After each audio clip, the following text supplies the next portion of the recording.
कहना है।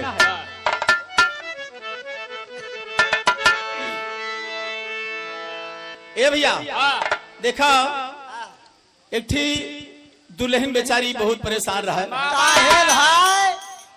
पता नहीं कहां से ओके कुछ लौंडे नंबर पाई गए, मार फोने पर फोने का धड़का में। अब दुल्हनिया बहुत परेशान बा, तो देखा का तर्ज बा भैया।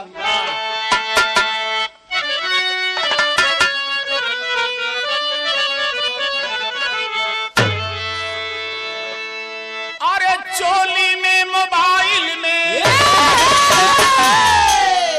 चोली में मोबाइल में, अरे मिस कॉल ताबड़तोड़ बा और स्विच ऑफ कैला गोइया। ये हम गायक कलाकार लोग बतावत है ना भैया, ये हमारे राममूर्ति निराला जी बहुत ढंग से बतावत है। तो जब परेशान बा मार फोन से तो हमरे सभी कहत ही कि स्विच ऑफ कैला गोइया, जुगे बंझटोर बा स्विच ऑफ कैला गोइया।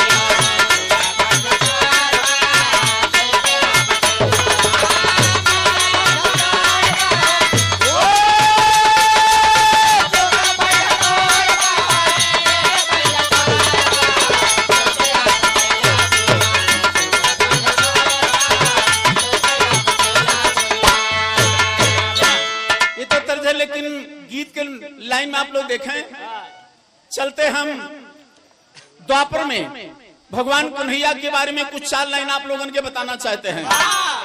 तो कहना है बाबूजी,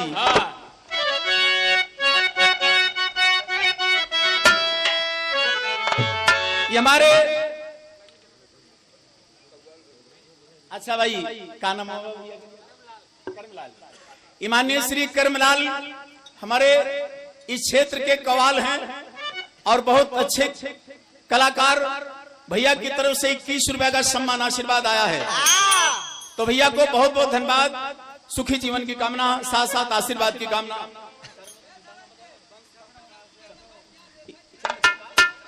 ये हमारे चंद्र प्रकाश यादव हलवाई भैया की तरफ से पुनः सम्मान आशीर्वाद आया है।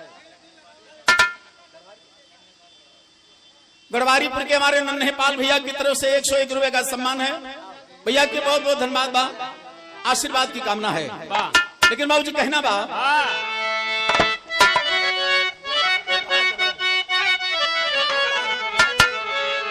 अरे भिन्न भिन्न रूप हरि, भिन्न भिन्न रूप हरि, अरे लहले अवतार हो की बाजी ब्रिज राज ब्रिज में, बाजी ब्रिज राज ब्रिज में बांसुरी तो हार होती।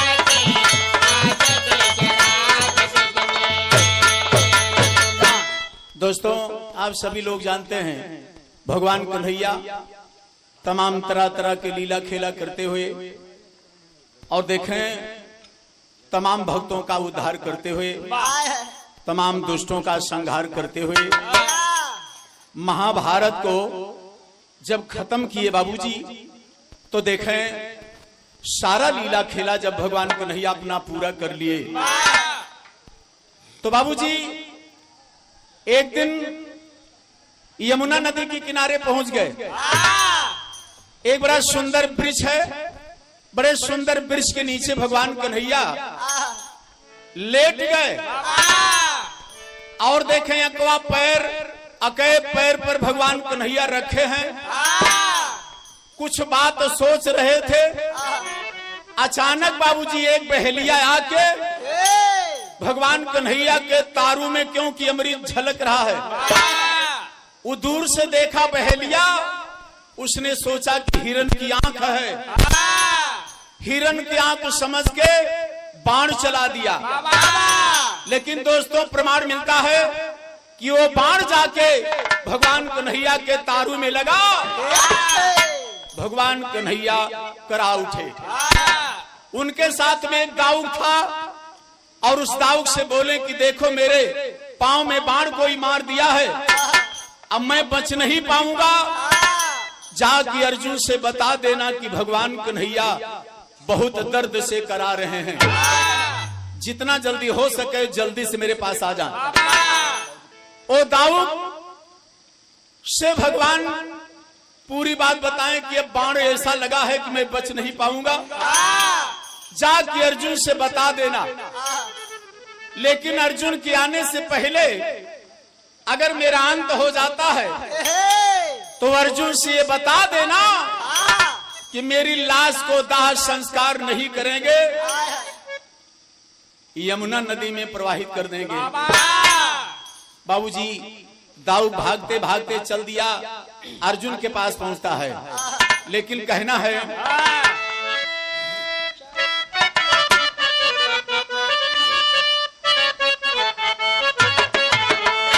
चाले अपने धाम श्यामा व्याध मारा बाना।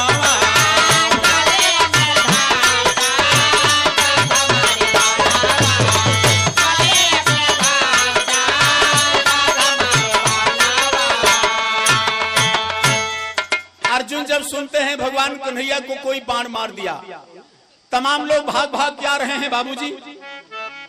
और भगवान के पास जब अर्जुन जी पहुंचते हैं तो छाती मूड़ पीट के रोने लगे और बताएं भैया प्रभु ये बताइए आपको किसने मारा है। भगवान कन्हैया अर्जुन को समझाते हैं कि देखो अर्जुन गुस्सा न करो, अब मेरा अंत हो गया, मेरा समय पूरा हो गया, अब अपने लोक को मैं जा रहा हूं।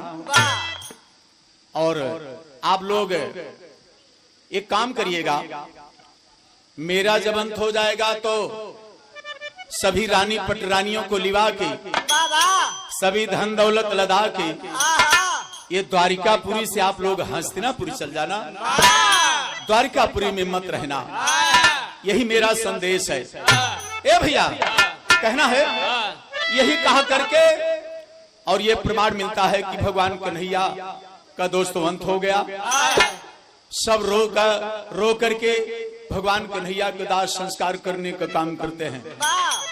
देखें यहाँ बाबूजी दिया गया है कि अर्जुन की जी के द्वारा, पांडवों के द्वारा 18 दिन भगवान कन्हैया की लाश को जलाया गया, लेकिन जरा सा उसमें आंच नहीं लगी।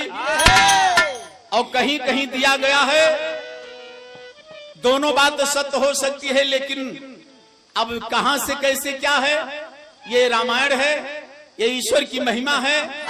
ईश्वर की महिमा को कोई वर्णन नहीं कर पाता। और कहीं कहीं ये भी दिया गया है कि स्व शरीर भगवान कन्हैया की स्वर्ग लोक चली जाती है, ऐसा भी दिया गया है। लेकिन इस गीत में दिया गया है बाबूजी कि 18 दिन तक लाश को जलाया गया, जरा सा उसमें आंच नहीं लगी। तब दाऊद घबरा के अर्जुन से बताया कि भैया हमको प्रभु बताए थे कि मेरी लाश को नदी में प्रवाहित कर देंगे, लाश को जलाएं कि नहीं। तो बाबूजी अर्जुन जी को ज्ञान हुआ, तुरंत चिता बुझा के लाश को निकाल के और देखे नदी में बाबूजी प्रवाहित किया। कहना है चाले अपने धामो श्यामो व्याध मारा बाना।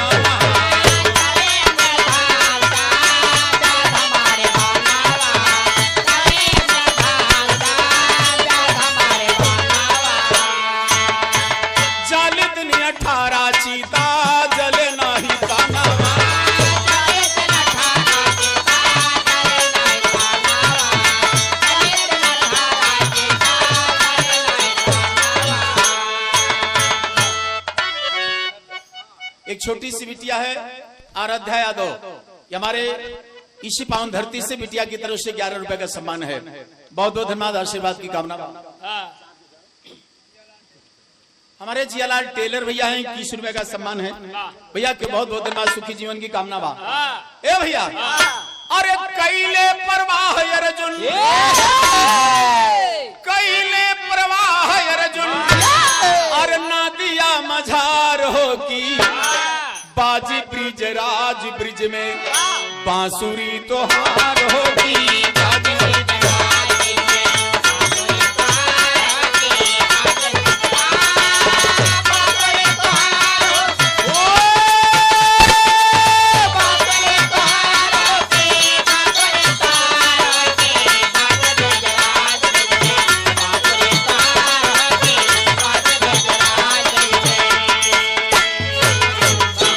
लेकिन बाबूजी कहां पहुंचती है लाश? रात में उड़ीसा पहुंची जान के मछलिया।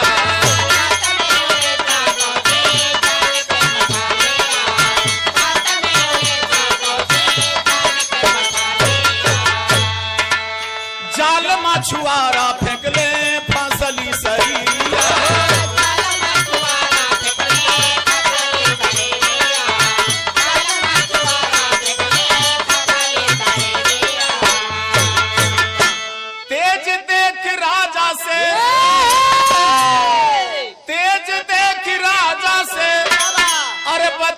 समाचार हो की बाजी ब्रिज राज ब्रिज में बांसुरी तो हार होगी।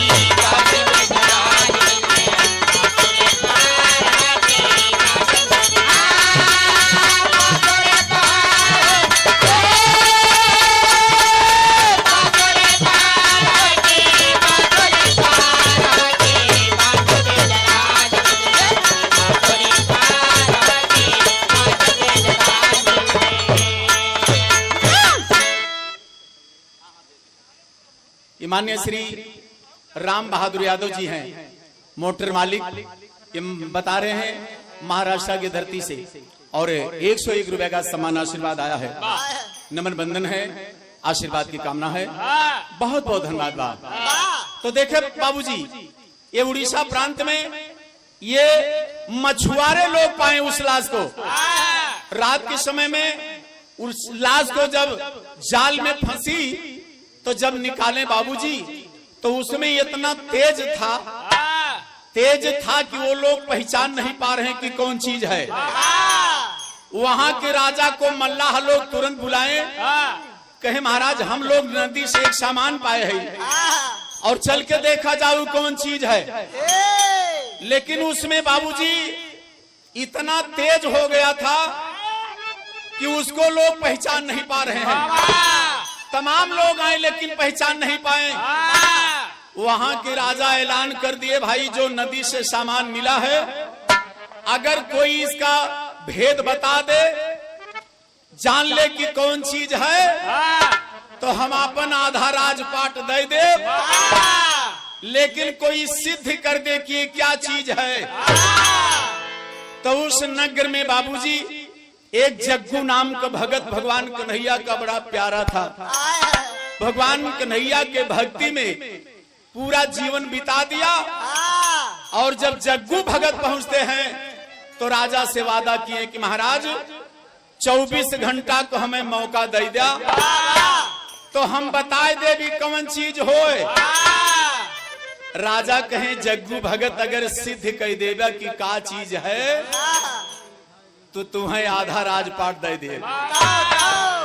जग्गू कहे हम भक्त हई, हमें राजपाट की जरूरत ना बा, अकेले ही हम राजपाट लेके का करब, लेकिन महाराज हम रात भर में सिद्ध कह देव की कौन चीज होए। राजा बहुत प्रसन्न भय, कहे जग्गू भगत बतावा, कहे ऐसा बताऊ। वही नदी के किनारे बाबूजी जग्गू भगत बढ़िया पंडाल बनवाए और वही पंडाल में वो भगवान कन्हैया को ले करके बाबूजी बैठते हैं। और जैसे आधी रात के समय हुआ कि आवाज आई कि तुम कौन हो। जग्गू भगत बोलने की बताइए आप कौन हो। फिर आवाज आई कि मैं तो नाथ हूँ। तो जग्गू भगत कहे कौन नाथ है, हम ये जानने चाहते हैं। दोस्तों प्रमाण मिलता है भगवान कन्हैया विराट रूप का दर्शन उस जग्गू भगत को उस पंडाल में दिए। जग्गू भगत क्योंकि भगवान कन्हैया का भक्त था ना, भगवान कन्हैया विराट रूप का दर्शन दिए। जग्गू भगत जब देखे बाबूजी तो भगवान कन्हैया को अपने गोदिया में लिए लिए पत्थर हो गए। आवाज आई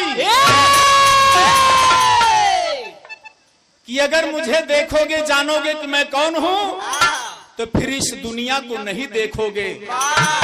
जग्गू बोले ठीक बा, हम दुनिया न देखब लेकिन यह जानना चाहते ही कि आप कौन नाथ है। आप वही दर्शन जब हुआ भगवान का तो भगवान का दर्शन पाके जग्गू भगत उस पंडाल में दोस्तों पत्थर हो गया।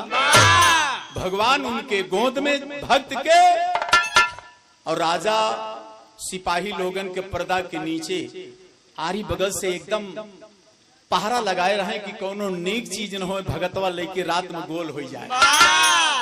आप लोग एकदम ध्यान दे रहे। ए बाबूजी सवेरा हो गया, अब आवाज नहीं आ रही है तो राजा कहे जरा देखो भगतवा कहाँ गोल तो ना होगा। जब पर्दा को खोला गया बाबूजी तो भगवान कन्हैया उस भक्त के गोद में और भक्त बाबूजी जग्गू वहीं पत्थर हो गए। कहना है आधा राज देवे कोई लेवे पहचान,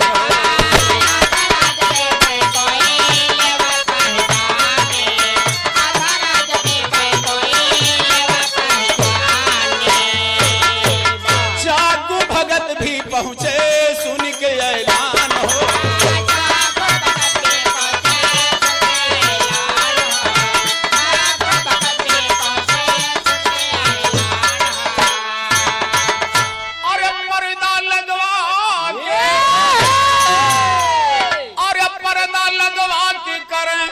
अरे हरि के पुकार हो की बाजी ब्रिज राज ब्रिज में बांसुरी तोहार होगी।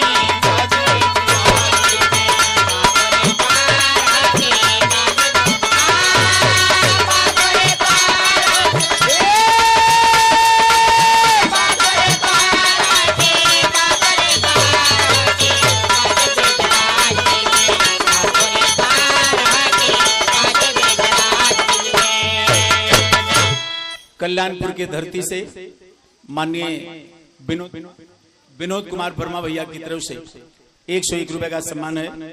आशीर्वाद की कामना, बहुत बहुत धन्यवाद। जब पर्दा को खोला गया बाबूजी सब लोग देख करके दंग हो गए। अरे भगत, अब भगत बोलते ना है, भगत बेचारे एकदम पत्थर हो गए। तो बाबूजी यहीं पर एक प्रमाण और मिलता है। कहना है प्रगट मुरारी दाऊ सुभद्रा के साथ,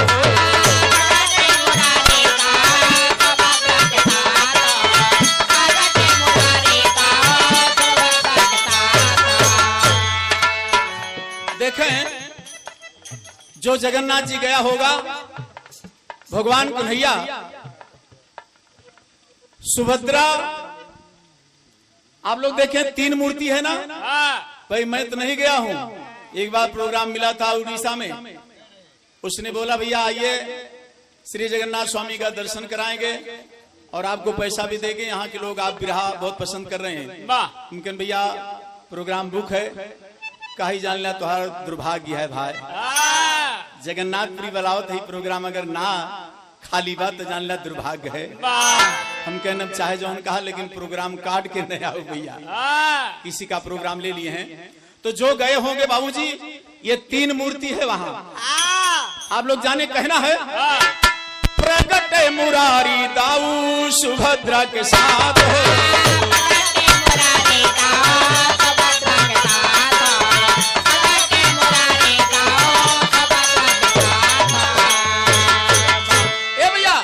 इतने ना भैया, आगे जग्गू पीछे नाथ होइगे जगन्नाथ।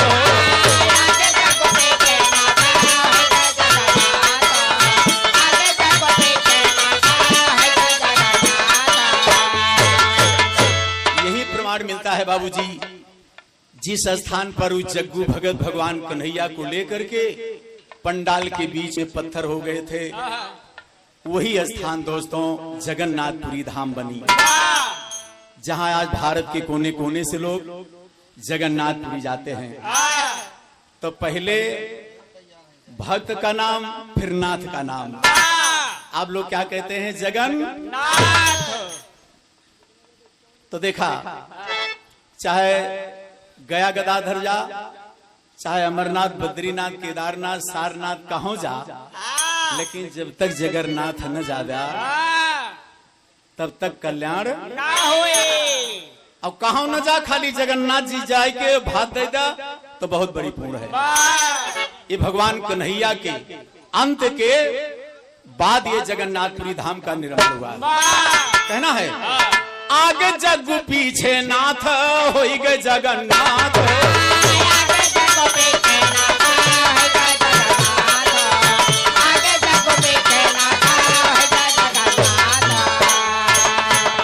तेरी देख राजा देहले,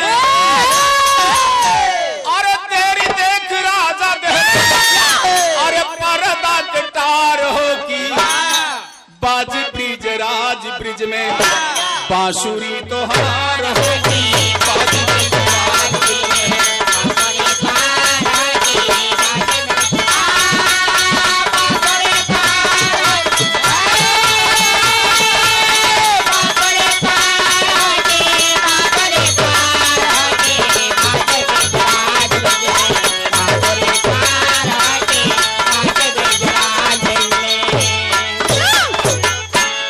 ये हमारे भोलानाथ जी हैं। भोलानाथ जी हैं सिलाई सेंटर अकेलवा के धरती से, और भैया की तरफ से 51 रुपए का सम्मान आया है। और मुन्ना के बहुत बहुत धन्यवाद, सुखी जीवन की कामना भा। और आखिर बंद में बाबूजी कहना है,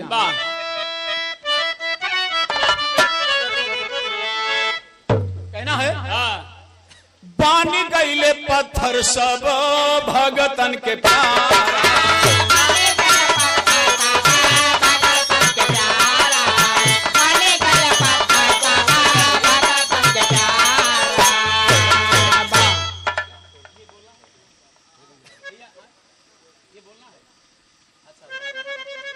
भैया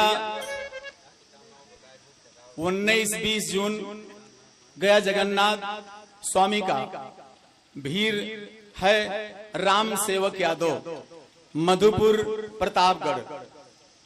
आप लोग जान, अच्छा न्योता दे रहे हैं सबको भैया, ये आप लोगों के निमंत्रण है। यादव समाज के जो भी हमारे सम्मानित लोग जो भी हैं यहाँ, अपना अपना आप लोग निमंत्रण जान लीजिए। तो ये 20 को दिन में होगा ना भैया?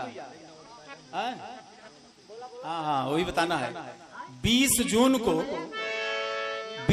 को श्री गया जगन्नाथ स्वामी का ये भंडारा भीड़ है। और आप सभी लोग जान लीजिए, राम सेवक यादव मधुपुर प्रतापगढ़, जवाबी भी रहा ज्योति यादव, और ये पर्वतपुर के, और देवेंद्र यादव रुदौली सुल्तानपुर, ये इन लोगों का कार्यक्रम है। अब आप लोग समय निकाल के 20 तारीख को जरूर पहुंचिएगा। और भैया की तरफ से सम्मान भी आया है, आशीर्वाद की कामना, बहुत बहुत धन्यवाद। पान गईले भगतन, पान गईले पत्थर सब भगतन के प्यारा,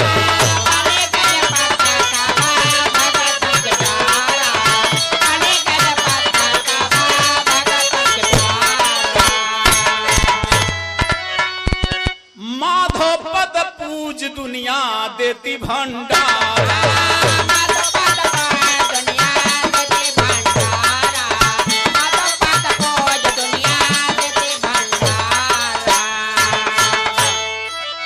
राणा छबिलाल गुरु के अरे चरणों बलिहार हो की बाजी ब्रिज राज ब्रिज में बांसुरी तो हार होगी।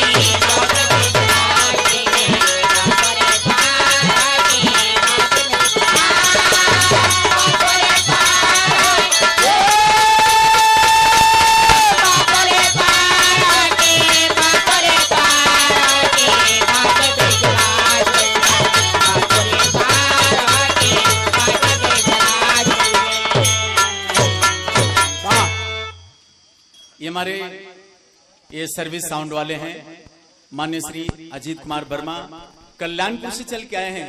बहुत अच्छा आपका सर्विस साउंड है। और इनकी तरफ से बाबूजी ये 101 रुपए का सम्मान है।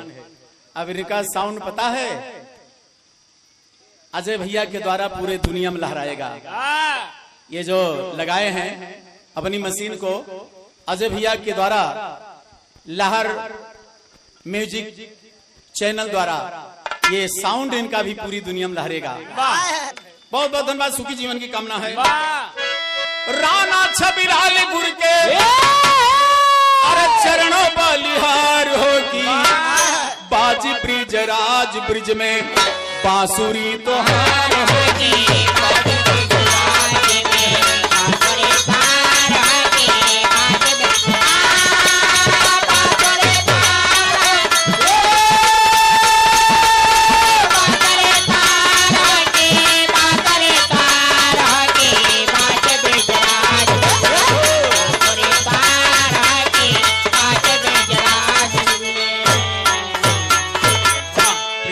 श्री जगन्नाथ स्वामी की जय।